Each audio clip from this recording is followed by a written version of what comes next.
Assalamu alaikum. So in this video I will be speaking about my revert story. For those of you who haven't seen me on TikTok, basically I was born Jewish to a Jewish family and I converted to Islam in 2018. So I get asked a lot of how I converted to Islam, of course, as most reverts get this question. So in this video I'll get into it. So, as I mentioned, I was born to a Jewish family. I was born in Montreal, Canada, to actually a Hasidic family. So, up until I was 3 or 4 years old, up until my parents' divorce, I was raised Hasidic. And afterwards, once my parents got divorced, my mother took me and my siblings out of the Hasidic community, but we still remained Jewish, of course, and we still remained in the Jewish community. So just a little background, my father is Ashkenazi Jewish. He is from Eastern, his family comes from Eastern Europe, and my mother is Mizrahi and Sephardic. And that means her mother was born in Morocco and her father was born in Yemen, and my mother was actually born in occupied Palestine, or as you know, Jewish people call it, Israel. So growing up, I always considered myself Israeli, Jewish, Moroccan, Yemeni, Ashkenazi, all of the above, but definitely was held very close to my Jewish ethnicity, and still today I do consider myself Jewish ethnically, which people sometimes have difficulty understanding, but I still consider myself as an ethnic Jew who is religiously Muslim. So to start, I guess, how it all began, it's definitely a long story. So I went to a Jewish school my whole life, obviously up until the end of high school. So at that point, I was super Jewish, believed in God. I always believed in God, but I believed in Judaism specifically. I believed in the Torah. I believed in the teachings of Judaism because I had a Jewish education and I held really closely to that. Since I went to Jewish school, I was also actually a staunch Zionist. I was super pro-Israel, and yeah, I held really closely to my religion and to, I guess, what I thought was my nationality, being Israeli. So my whole high school and elementary, I considered myself Jewish, and I practiced Judaism pretty religiously. My family, although they left the Hasidic community, we still remained like modern Orthodox or conservative, so we still dressed modestly, and we kept Shabbat, we kept all the holidays, we kept fully kosher, and I mean, we still do keep fully kosher in my family's home. So yeah, it was only until I graduated high school, once I left, the Jewish community, that I started meeting, non-Jewish people, and it all started basically when people would start asking me questions about Judaism, and I would answer them, and sometimes I'd be met with challenges. They would challenge me, but this. For example, I had a woman ask me about Shabbat, and I explained to her because the Torah says that we must cease work on the seventh day, because God created the world in 6 days, and the seventh day He rested. And she was like, yeah, but how come you can't use your phone? You can't do this, you can't do that. There are a lot of rules.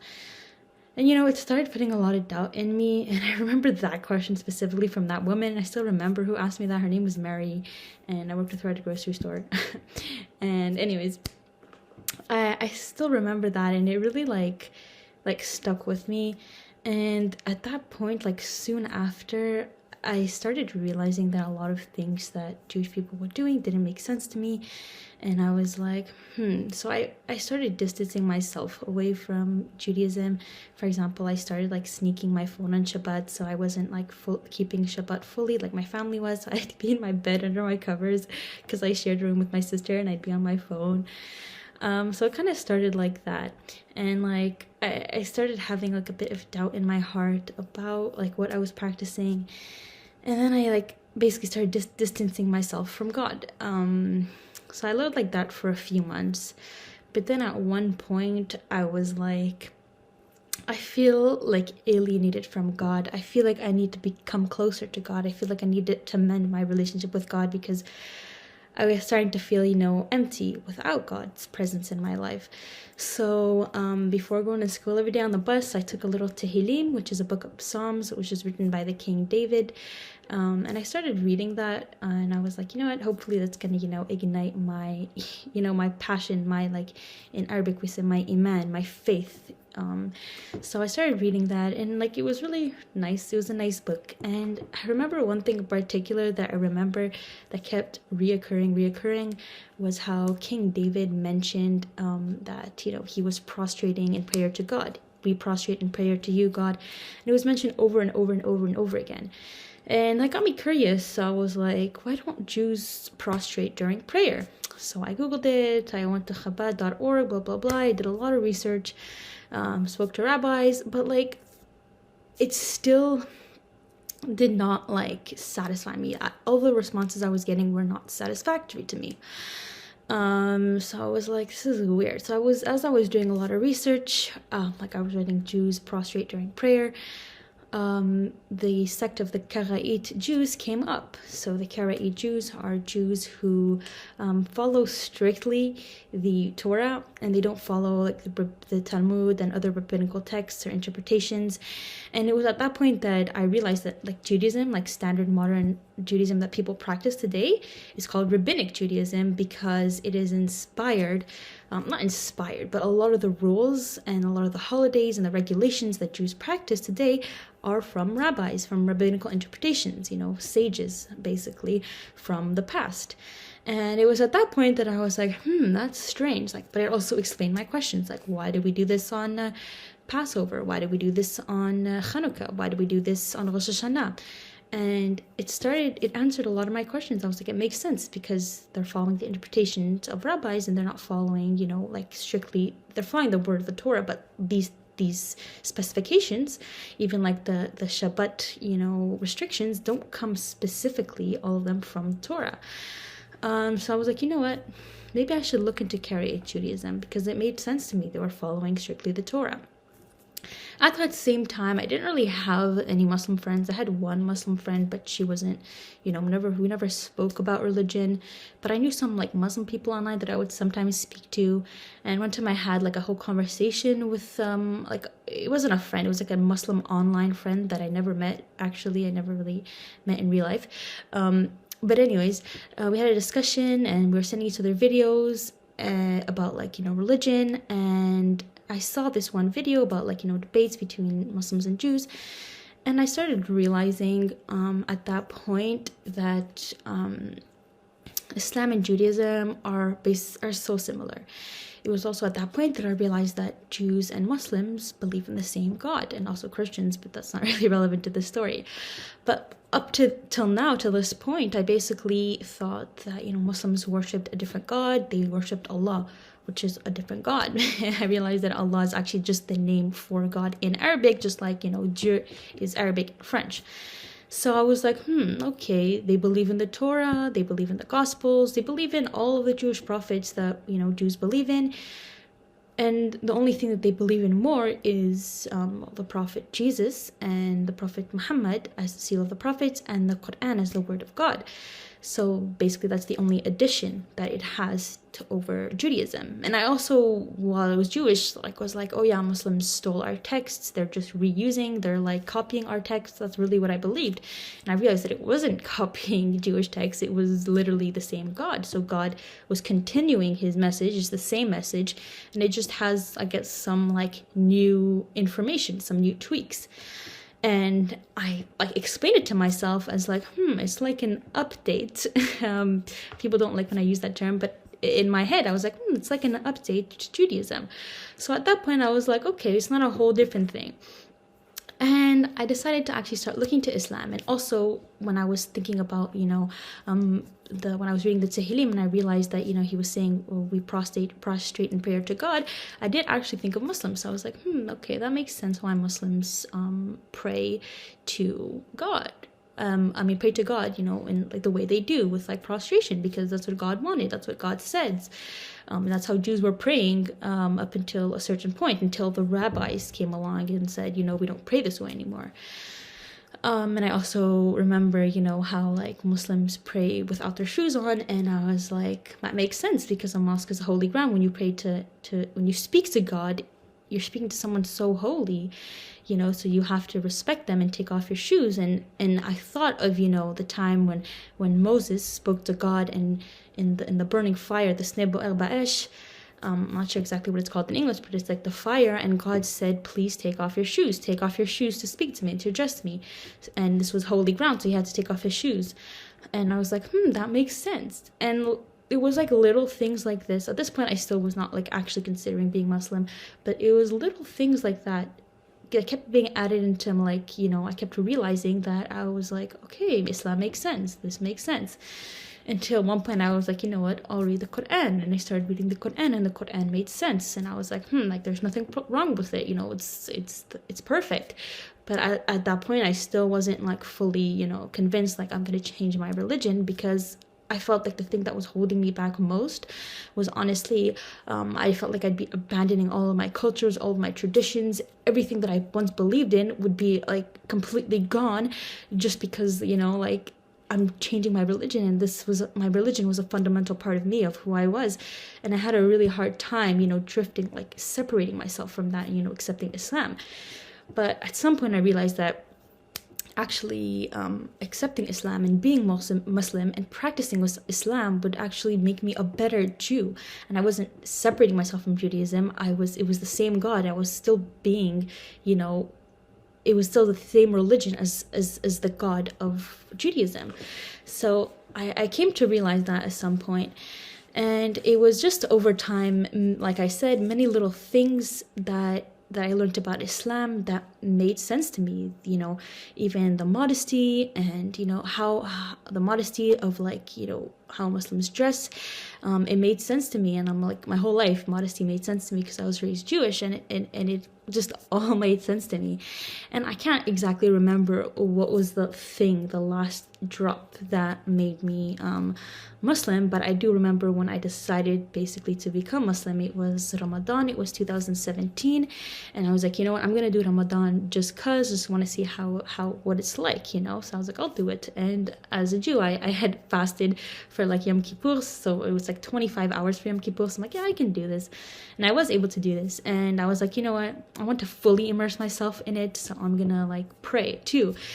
So subhanallah, I actually learned to pray like really quickly. And I remember that I think it's in the Quran, or it says that, you know, God made this language easy for you to understand. And I was like, subhanallah, I was able to learn to pray so quick, and I never had even spoken Arabic.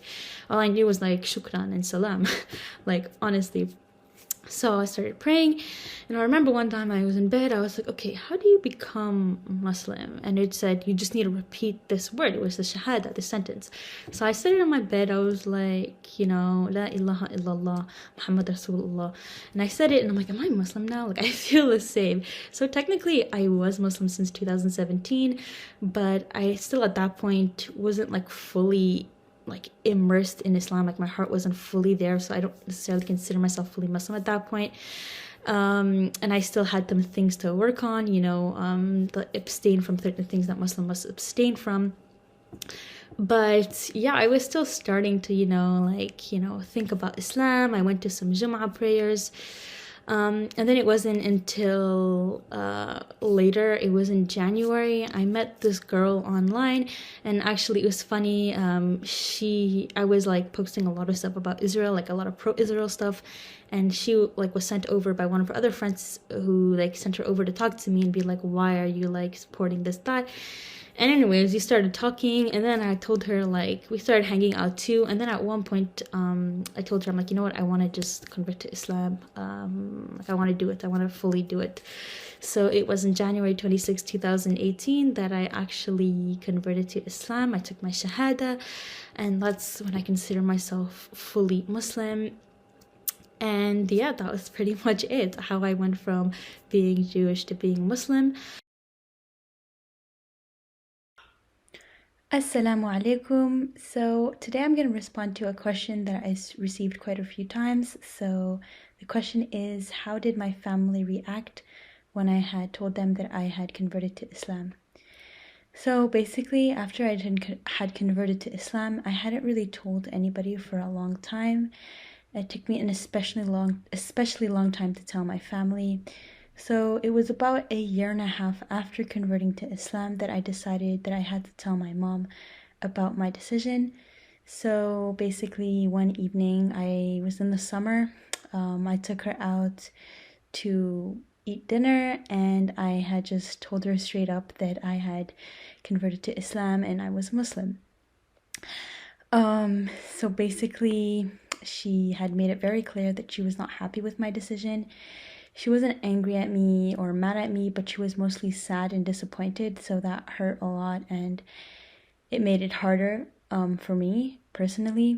She told me that she felt that she had failed me as a parent and that she had failed me in the religion, and she felt that she should have done something different. She wishes she had done something different, but I made it clear to her that it was nothing she had done, and it was simply part of my journey and part of my life, basically, and this is what felt right to me.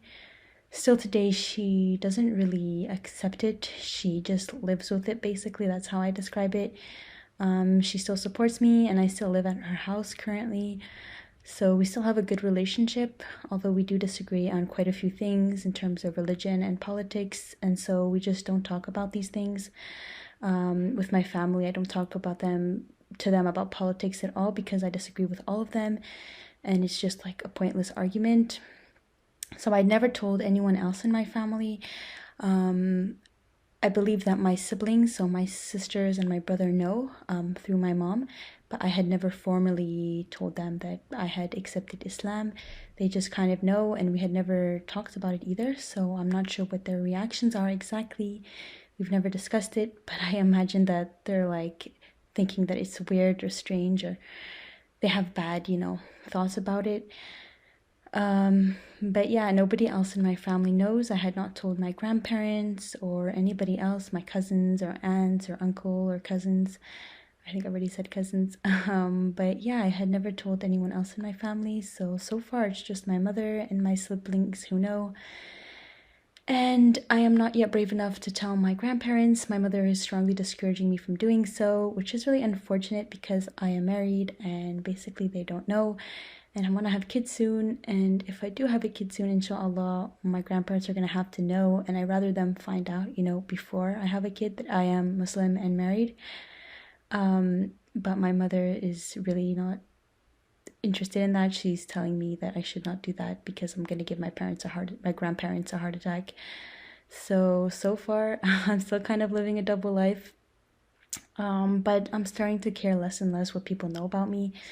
I think now, since I've made TikTok, there have been people maybe from my high school, which I went to a Jewish high school, who have maybe recognized me or seen me on TikTok and know who I am. But at this point, I don't care as much anymore. I'm mostly hiding my identity. Hiding me being Muslim for my mom because I don't want to hurt her, and I don't want, people to come talking to her badly about me and giving her problems. But yeah, basically that's the answer to your question. My family didn't really react positively, but not all of them know. So thank you so much for watching, and if you have any more questions, you can ask them in the comments, and inshallah I will answer them as best as possible. Thank you.